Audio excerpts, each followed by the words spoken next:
নমো কৃষ্ণ শংকৰ গুৰু হৰি ৰাম ৰাম হৰি ৰাম হৰি ৰাম। হৰিৰ পদ সেৱা শ্ৰেষ্ঠতা পদ চতুৰ্থ ভাগ।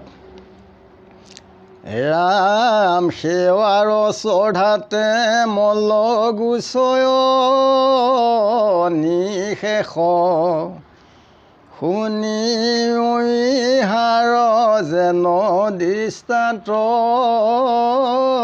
বিশেষ যেন কৃষ্ণ পাদ গুষ্টে গংগা জাত তিনি জগত কৰে পবিত্ৰ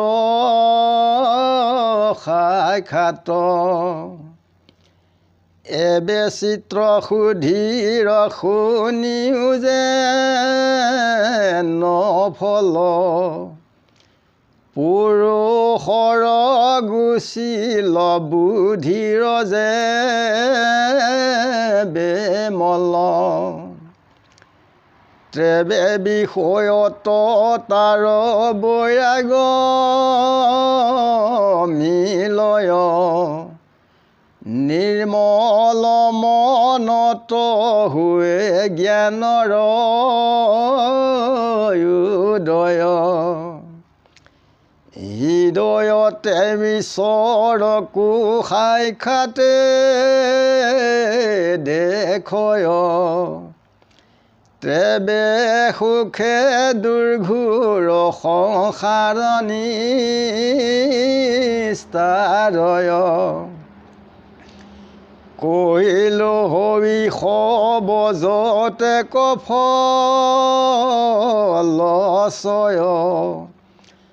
হৰি পদ সেৱা মাতৃ সবয় পজয় অন্যথা প্ৰকাৰে জ্ঞান আদি ন পাৱয় বুলি বাহা কৰ্মে চিত্ৰ পবিত্ৰ কৰয় ইহাৰায়তৰা শুনিও কজে নমত কৃষ্ণ পাদ পদ্ম মকৰন্দৰ সজত তাক প্ৰাণ কৰে যত ভকত ভমৰি দুখ পদ গৃহ সুখেৰ মন নকৰে আন যত কৰ্মী মহাকামে মত্ৰ সদায় আসক্ত মাত্ৰ গৃহৰ সুখত কৰ্ম কৰি কৰি বাক খোজে মন সুধি নগুচয় অধিক মলিন বিধি এতেকে সে কৃষ্ণ পদ সেৱা শ্ৰেষ্ঠতৰ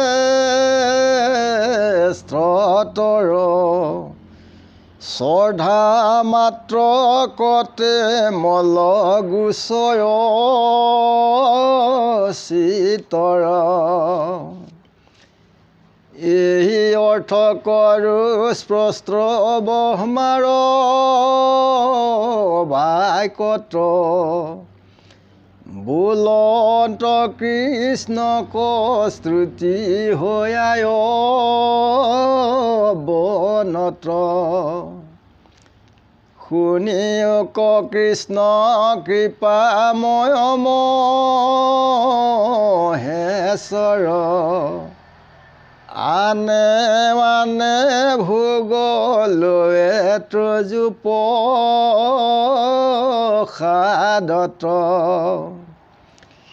মই পুননো খোজো মুখ্যাদি যত এহি ব্ৰহ্ম শৰীৰে বাতিৰ জক মধ্যত হয়া কোন জন ত্ৰজু ভক্তৰ মাজত তোমাৰ চৰণ সেৱা কৰিব সতত ব্ৰহ্মাৰ বচন থৈলো সংহৰি সকল কহো পুনঃ হৰি পদ সেবিবাৰ ফল ৰাজাৰ আগত সুকে বুলন্ত বচন সংহৰিয়া কহো ব্ৰহ্মশ্ৰুতি প্ৰকৰণ কৃষ্ণে হে পৰম দেৱ জানি যি তু মনে তাহান চৰণ মাত্ৰ পখিয়া শৰণী তান পদ পল্লৱক নৌকা কৰি সাৰ বৎস পদ সম কৰি তৰয় সংসাৰ পাৱে চতুৰ্ভুজ ৰূপ কৃষ্ণৰ সমান পৰম পদ বৈকুণ্ঠত হুৱে তাৰ স্থান আপদৰ স্থান মৃত্যু দুৰ্ঘোৰ সংসাৰ আকপতি সিটো পুনৰপি নাশেবাৰ শুকদেৱ বচনক সংহৰি থৈলো হৰিৰ সেৱাৰ যেন ফলতা কৈলো নকৰয় সেৱা কৃষ্ণ পদ পংকজত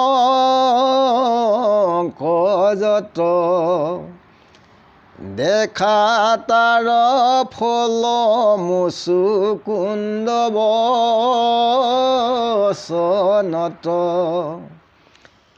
বুলন্ত নিপতি কৃষ্ণ দেৱৰ আগত দুৰ্লভ মনুষ্য তনু পায়া জগতত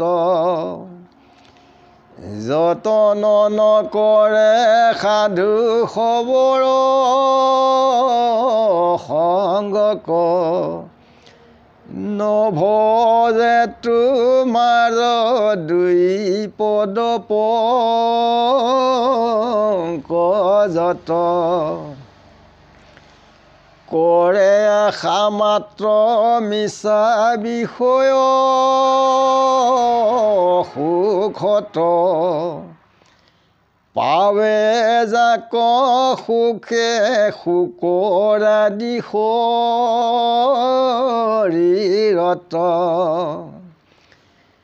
দুৰ্লভ শৰীৰ তাৰ অৰ্থে নষ্ট কৰে গৃহ বন্ধ কোপত পৰি সিটো মৰে যেন পশুতি নলোভে পৰে অন্ধকূপী সিও সেই মতে মৰে কহিল স্বৰূপী মই পুনঃ লৈলো প্ৰভু তোমাত শৰণ এই মানে থৈলো মুচুকুন্দৰ বচন।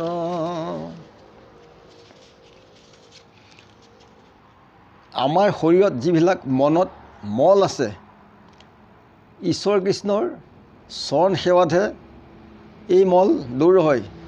ইয়াৰ উত্তৰটো দিছে যে কৃষ্ণৰ পাদপদ্মৰ চৰণত গংগা উৎপত্তি হৈছে। সেই গংগাই স্বৰ্গ মৰ্ত্য পাতাল এই তিনিলোক শুদ্ধি কৰে।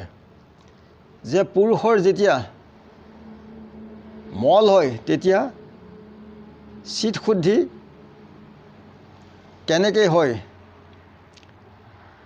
তাৰ মল গুচাবলৈ হ'লে ঈশ্বৰ কৃষ্ণৰ নামৰ বাহিৰে আন প্ৰকাৰে ইয়াৰ পাপ গুচাব নোৱাৰে। ঈশ্বৰ কৃষ্ণৰ নামত নাম ল'লে বিষয়ত বিৰকৃতি জন্মে আৰু বৈৰাগ্য ভাৱ আহি মিলে আৰু মনত জ্ঞানৰ ভাৱ উদয় হয়। হৃদয়ত সাক্ষাৎ ঈশ্বৰ কৃষ্ণক দৰ্শন হয় আৰু সুখে এই সংসাৰ সাগৰৰ পৰা উদ্ধাৰ হ'ব পাৰে।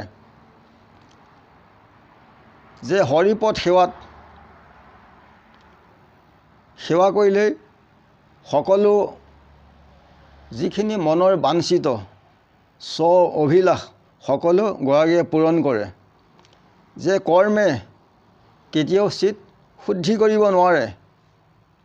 ইয়াৰ উত্তৰটো দিছে কৃষ্ণৰ পাদপদ্মৰ মকৰন্দৰ ৰস ভকতসকলে প্ৰাণ কৰে। যে দুখৰূপ গৃহ সংসাৰত কেতিয়াও ৰমণ নকৰে। যে যিসকল আন কৰ্মীসকলে কামত তেখেতলৈ মত্ত হৈ জ্ঞানান্ত কোপত আসক্ত হৈ আৰু কৰ্ম কৰি তেওঁলোকে কাম কৰি পেলাই মন শুদ্ধি হৈছে বুলি ভাবে। যে কেতিয়াও কৰ্মৰ দ্বাৰা মন কেতিয়াও শুচি নহয়, অধিক মলিহে বন্ধ হয়। সেইকাৰণে ঈশ্বৰ কৃষ্ণৰ নাম সকলোতকৈ কৃষ্ণৰ পাদপদ্মৰ সেৱা হৈছে শ্ৰেষ্ঠৰ। শ্ৰদ্ধা মাত্ৰকতেই মনৰ মল সকলো দূৰ হয়। যে ব্ৰহ্মাই প্ৰাৰ্থনা কৰিছে কৃষ্ণক যে আপোনাৰ লোকসকলে আপোনাত ফল মাগে, আপুনি সেই ফল ভোগ কৰে, কিন্তু আমাক একো নালাগে। আপোনাৰ ভক্তৰ মধ্যত এজন লোক হৈ যেন আপোনাৰ নামগুণ ক'বলৈ মাতিবলৈ পাওঁ, ইমানহে তেখেতে প্ৰাৰ্থনা কৰিছে। যে তেখেতৰ নামগুণ একাগ্ৰচিতে ল'লে ব্ৰহ্মস্তুতিত কৈছে, শুকমুনিয়ে পৰীক্ষিতক কৈছে যে তেখেতৰ চৰণ পদ্মত নৌকা সাৰ কৰিলে যে বৎসপাৰ হৈ এই সংসাৰ সাগৰৰ পৰা উদ্ধাৰ হ'ব পাৰে আৰু পৰম পদ পাই বৈকুণ্ঠ স্থান হয় আৰু ইহ সংসাৰলৈ ঘূৰি আহিব নালাগে।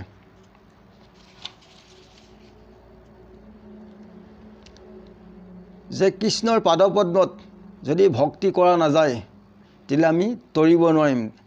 মনুষ্য শৰীৰ ভাৰতত দুৰ্লভ, পাবলৈ বহুত টান।